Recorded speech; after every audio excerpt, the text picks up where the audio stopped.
Well, we've been talking about the ongoing impacts of this government shutdown for weeks now. And across the country, national parks are also caught in the crosshairs. And because of the shutdown, the parks are facing operational challenges that are impacting staffing and services and overall access to some of our most beautiful places in the country. My next guest is a former park ranger. Emily Thompson says it's putting these parks already pushed to the brink by budget cuts and staff reductions on an unsustainable and dangerous path.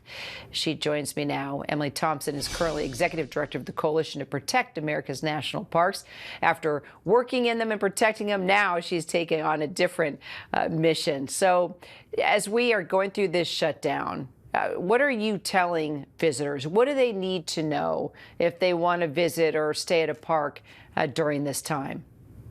Yeah, thanks for having me. Nobody wants the shutdown. Nobody wants our national parks to be closed, but we're asking people to stay out of national parks. If our government is shut down, our parks should be closed to help protect resources, to help protect visitor safety. During the shutdown, if we don't have air traffic controllers, we shouldn't be flying. If we don't have park rangers, we shouldn't be visiting national parks. So the national parks are already dealing with staffing issues right now. So how is this situation making things worse? I mean, is it safe to go to our national parks right now? Yeah, this government shutdown is really making a bad situation worse. Our national parks have lost almost 25% of the workforce since January. And now we've got thousands of federal employees home on furlough, not getting paid.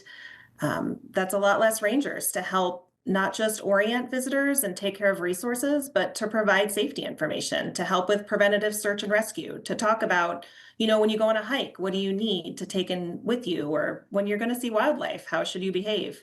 It's not a great situation, and our parks really should be closed during this government shutdown. And just put in, okay, so you think they should be closed because the former national park superintendents, I see they came together and they sent this letter calling on Trump to close all the parks down while there is a shutdown. And just to put in perspective, you worked at our national parks, making sure and helping to ensure that we enjoy this beautiful part of our country.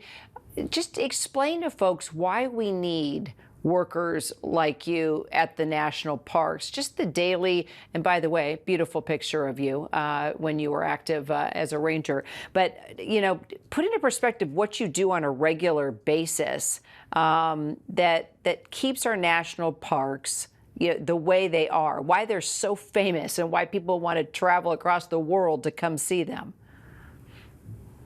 National Park Service employees, park rangers do a variety of jobs throughout the national park system. There are the jobs that visitors see every day that, park rangers are there to help collect fees and to talk to visitors, to lead education programs, to give tours. They're there to protect resources, to ensure that these irreplaceable landscapes and historical and cultural artifacts are protected for future generations. But there's a lot of behind the scenes work that's going on too. Long-term research programs, monitoring, air quality, water quality. These are all going on behind the scenes too. And I can't stress enough how critical it is to have a fully staffed national park system, something that's fully funded, that's fully staffed, that's going to ensure that our parks are around for future generations. Well, we can all only hope that this shutdown ends soon and everybody can get back to work, especially at some of the most beautiful places in the world where we need our national park employees. Thank you so much for your time, Emily. I appreciate it. Thank you. Thanks for having me.